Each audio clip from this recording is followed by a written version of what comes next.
These are the biggest takeaways of the 2025 NFL Draft. Best player in college football. That Georgia and Ohio State game, New Year's Eve, is going to be a classic. Josh Blunder, hi everybody, I'm Josh Blunder. To the 40, 35, 30, Espinosa to the 20. Welcome back to the show, Blitz with Blunder. I am Josh Blunder, and today we are going to recap the NFL Draft and what ultimately will be the biggest storylines from what happened. As drafts have gone in the past, teams often let the board kind of dictate what they are going to do. Obviously, when you're looking to take best available, that's what you need. But some other teams really went based off of true fit for their football team. Like, right off the top of my head, the Cleveland Browns, based off of making that trade out of the two spots to take Travis Hunter going back to number 5, lets you know that they saw the Philadelphia Eagles getting better in the trenches for that Super Bowl run. They saw a couple years ago the Chiefs losing again in the Super Bowl to Tampa, being dominated in the trenches. So they go with Mason Graham at the 5 slot, deciding that getting better with that wall up front on the defensive side will overall be more value, plus a future first-round pick, plus taking Quinshon Judkins with that second pick in the 36 overall slot over whatever will be of Travis Hunter. They get a couple more cracks at some high value players. The Chicago Bears, a lot of people were thinking Tyler Warren, again, talking about he had more production last year than Colston Loveland did. So they went based off of the traits of Loveland's ability to separate, create his own space, whereas Warren had the likes of a 17-catch game against USC earlier in the season, did very well in the college football playoff with Penn State and performances like against Boise.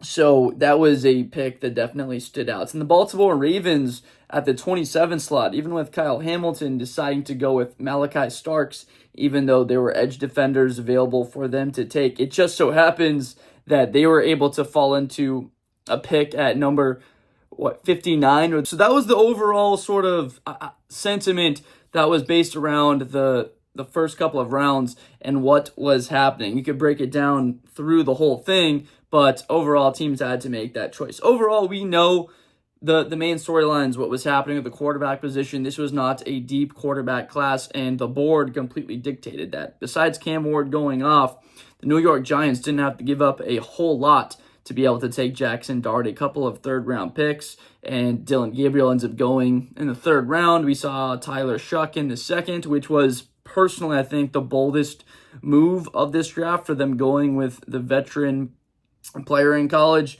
Obviously, we know some of the college football guys like Dylan Gabriel, Riley Leonard, Quinn Ewers went in the later 6th and 7th rounds, and Shedeur goes in the 5th. Talking about Shedeur for a second here, this was a statement from the NFL that evaluation reigns supreme. It does not matter the hype, the clicks that a player potentially has. If we're going to evaluate you based off of your film and then go through our process of interviewing you, and if you don't have your ability outweigh the potential concerns, then it's just not worth the squeeze, so to say. I got no problems with Shedeur, but the NFL apparently did not view him as a starting caliber quarterback. So I have to just get that main takeaway right off the bat. Second one is we saw the exact same thing kind of on the back of this a couple weeks ago with Iamaleava out of college football, basically asking for more money, around $4 million, and Tennessee saying, no,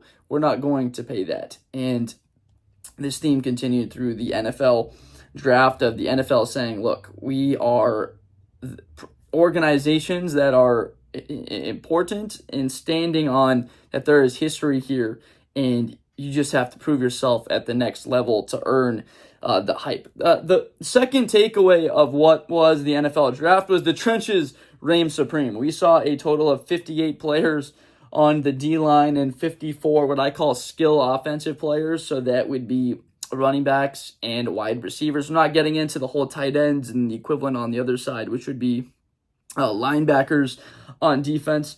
So trenches on the defensive line reign supreme, and we can't look anywhere past what the Philadelphia Eagles as a huge part of that. So a total of 99 trench players went in the draft. So that's counting defensive tackle, edge, offensive guard, which normally gets very much so outweighed by the skill players. We saw 102 total skill players of, I'm counting in cornerbacks and safeties, the defensive backs into that range, right? So corner, defensive back, wide receiver, running backs.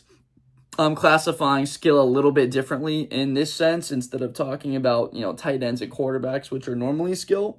So just looking at sort of the main positions opposite quarterback here. So 99 trench players, 102 mentioned, and that theme showcased itself throughout the whole day. We saw runs on each of those positions where we saw a team with a lot of good players on the board, in Chicago right here, where they went with an offensive lineman in the second round when the board was sort of dictating that Ozzie Trapillo might have been worth a pick later on, but they really had a need at offensive line as well as defensive line with what they did.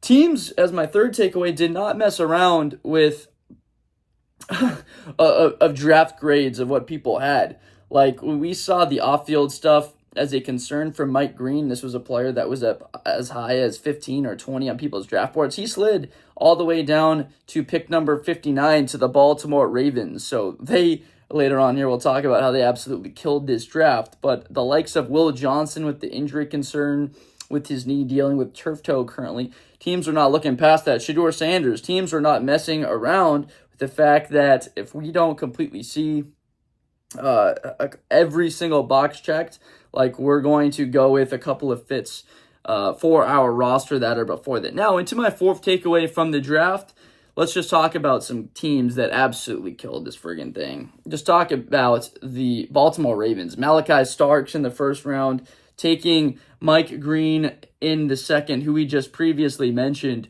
was huge for them to be able to get the first level of the defense to improving that side. And then on the defensive side, adding an athletic guy to the D-line like Green to the likes of what they have, right? Roquan Smith as a linebacker, Matabuke, who they had recently signed in the last offseason. So that was an area of their squad that needed to improve a little bit depth-wise. I'll just be curious to see what they do with Green in that rotation. The Arizona Cardinals, my goodness, did they have a great draft. I'm making an entire video just about them, how I personally think they won this whole draft.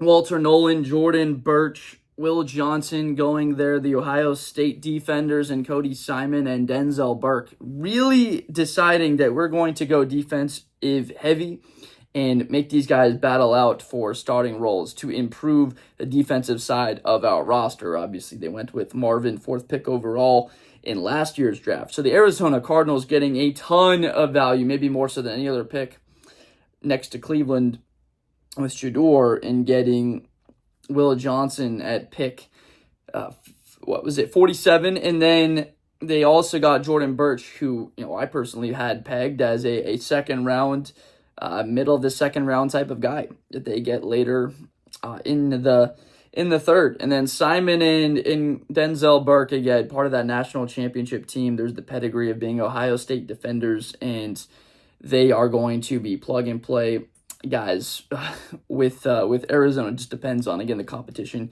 at corner. For also the teams that we have to wait and see, the main story was one of the main stories was the trade, right? The Jacksonville Jaguars traded up from 5, where they had slotted to either get Mason Graham or Genty, into number 2 to taking Travis Hunter, thinking that we could get the value of 2 players. They give up the 36th overall pick, which turned into Quinshon Judkins for the Browns, and they gave up a future first rounder. So we need to wait and see. Now, you can say the Jaguars won it, the Browns are winning this trade. We have to wait and see what these will turn into. Right, this team right behind me in their trade with Bryce Young can pretty much say who won that trade already, because you're stockpiling talent. So we don't know. We're going to have to see how Travis plays. We're going to have to wait out what is that first-round pick going to be for the Cleveland Browns. And another team just like that is the Atlanta Falcons. Right now, you're saying, oh, that is a monster draft. Jalen Walker, James Pierce, their defensive line just got a whole lot better. But again, giving up a future first-round pick as well as their second to get James Pierce Jr., where are they going to be stacking soon after the 2025 season? Where's that first pick going to be, the value that they're losing, as well as the production that they get from those defenders overall? So those are my four main takeaways. Again, to restate, was the evaluation remained supreme here. Teams did not overlook, their true values and who they took. Didn't matter what people had Shedeur graded as. They were going with what they truly thought. Second, trenches completely remained supreme in this draft, specifically on the defensive side of the ball.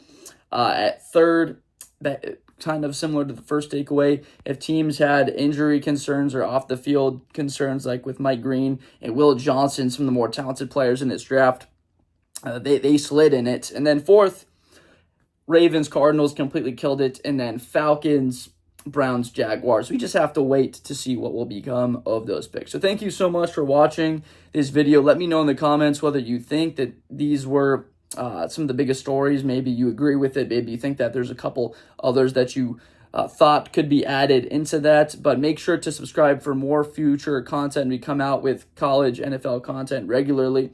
So thank you for watching, and make sure to subscribe. Take care.